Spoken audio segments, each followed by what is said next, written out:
vamos a conversar sobre algunos temas que están vinculados a la corrupción, a nuestra lucha contra la corrupción. Me voy a referir en primer término a una trama que develamos recientemente que tiene que ver con el Ministerio de Finanzas. Afectó a una dependencia del Ejecutivo Nacional la manipulación, el uso indebido de algunos funcionarios de la plataforma tecnológica para obviamente buscar un beneficio propio y al mismo tiempo desviar el deber ser de un funcionario público. Y por otro lado, habida cuenta de la constante depuración y lucha interna en este Ministerio Público, en esta institución garante de la acción penal, protectora de los derechos humanos, de señalar en primer lugar lo que hemos ido detectando del modus operandi de algunos fiscales, que siempre van a ser la minoría, pero que obviamente infiltrados e enquistados en esta loable institución buscan hacer daño porque hacen lo malo. Y hemos ubicado ya varias tramas, vamos a decir, modus operandi de este, vamos a decir así, funcionario público totalmente ajeno a lo que tiene que ser el código de ética de un funcionario encargado de velar por la Constitución. Y al mismo tiempo, bueno, reseñar que dentro de eso hemos actuado de forma ejemplar para ir saneando esta institución y al mismo tiempo fortaleciendo los valores de quienes, en su mayoría, que somos la mayoría, y que nos duele esta institución, que nos duele la patria, actuamos de una forma correcta, equilibrada, más allá de cualquier error, siempre buscando mejorar para el bien de todos. Como podemos observar, esta trama develada y sancionada pudiera repetirse en otros entes públicos, incluso privados también, así que hago el alerta de lo que implica la manipulación tecnológica en estos tiempos modernos, porque el delito va mutando. Ya no estamos hablando de simples rateros, no estamos hablando de atracadores o asaltantes de la vieja escuela. Aquí, con el uso de la tecnología, de forma obviamente incorrecta, pueden desarrollarse graves acciones delictivas que no solamente para las instituciones públicas y el patrimonio público nacional, sino también en empresas privadas pueden causar un daño realmente desolador.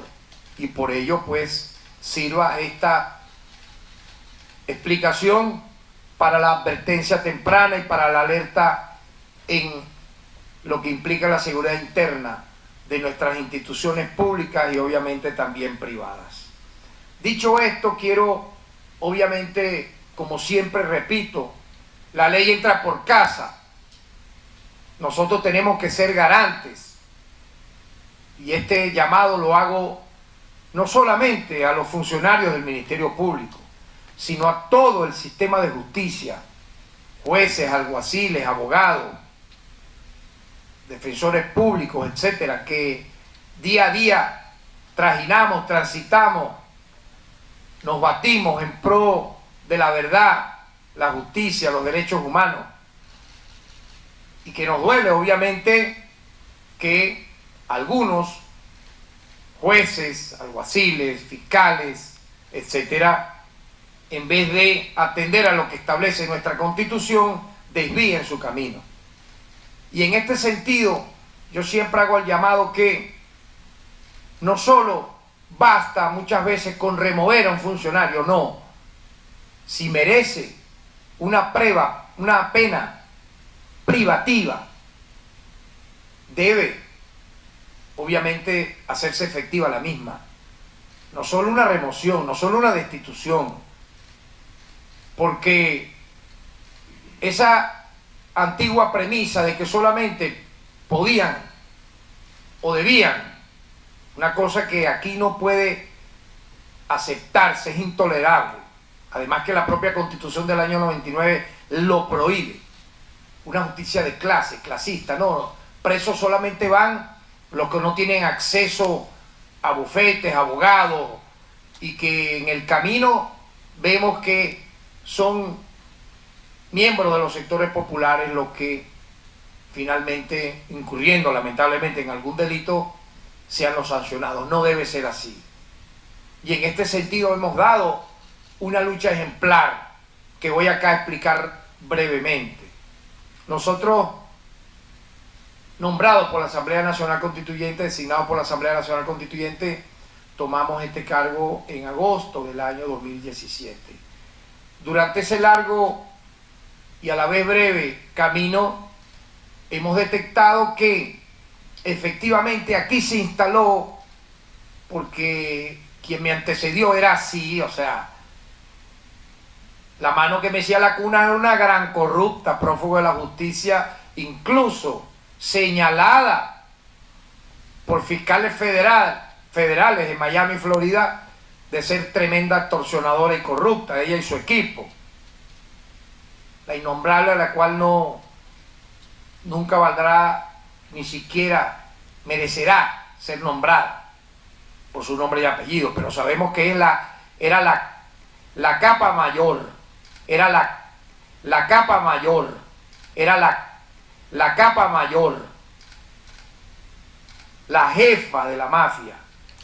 Y obviamente durante más de una década acostumbró a un personal, inclusive a sus más cercanos directores, a delinquir. Pues ya decía, bueno, si yo delinco, delincan todos. Y así también diría un subordinado, oye, si quien era en mala hora, fiscal general, tenía un bufete privado a su mano para perseguir, para aparecer estos abogados mágicos a ofrecer servicio, y en el camino se corrompían, extorsionaban, le abrían un expediente a alguien para luego, bajo el terrorismo judicial, extorsionarlos y quitarle dinero, bienes de fortuna. ¿Qué diría un director? ¿Qué diría un fiscal auxiliar provisorio? ¿Qué diría un coordinador? ¿Qué diría un abogado adjunto? Bueno, si la fiscal general hace eso con su esposo y su comandita, ¿por qué no lo harían ellos? O sea, esa especie de patrón quiso instalarse aquí, estructurado de forma, yo diría, orgánica, para malponer la justicia. Y nosotros obviamente detectamos eso al llegar y comenzamos una lucha interna que no ha terminado. Pero quiero mostrar algunos escenarios. Un ejemplo uno, por ejemplo, valga la redundancia. Un ejemplo uno, por ejemplo, valga la redundancia. El cobro, ¿verdad?, en divisa, obviamente, para que la persona tenga, supóngase, un régimen de presentación o un arresto domiciliario, así sea el caso. O sea, liberar de toda culpa a un delincuente. ¿Usted puede sobreseer la causa? Claro que sí.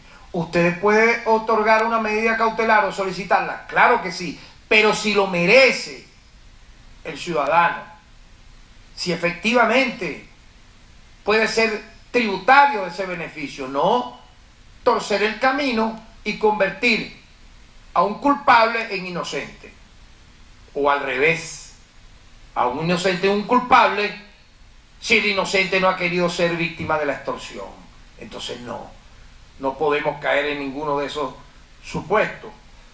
Muchas veces ocurre también que ante una acción del fiscal donde queda privado un ciudadano o una ciudadana, el tribunal cambia, vamos a decir, la calificación, es vamos a decir, su autonomía de hacerlo, pero también está el deber del fiscal, en tanto no está de acuerdo con esa decisión del tribunal, de apelar.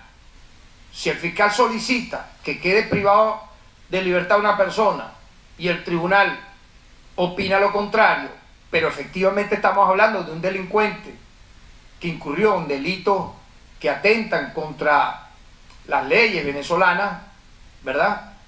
Lo lógico es que apele. Y que apele con efecto suspensivo para que hasta tanto el tribunal de alzada, la corte de apelaciones, no decida, esté privado de libertad, siga privado de libertad. Ah, no, pero entonces ha ocurrido que, sabiendo que tienen que hacer esto, el fiscal no apela. Lo hace de manera dolosa, no por negligencia, no, que lo hace adrede. Para que finalmente a quien previamente ha extorsionado quede en libertad. Caso de forjamiento público. Se detectó en uno de los modos operandi más comunes, es el de falsificar documentos que son utilizados como elementos de convicción o medios de prueba fraudulentos para favorecer a los investigados. Ojo con esto. Ejemplo, informes médicos legales, manipulaciones que arrojan un resultado distinto a la evaluación médica, para de esta manera minimizar la responsabilidad del investigado o detenido y otorgarle una libertad.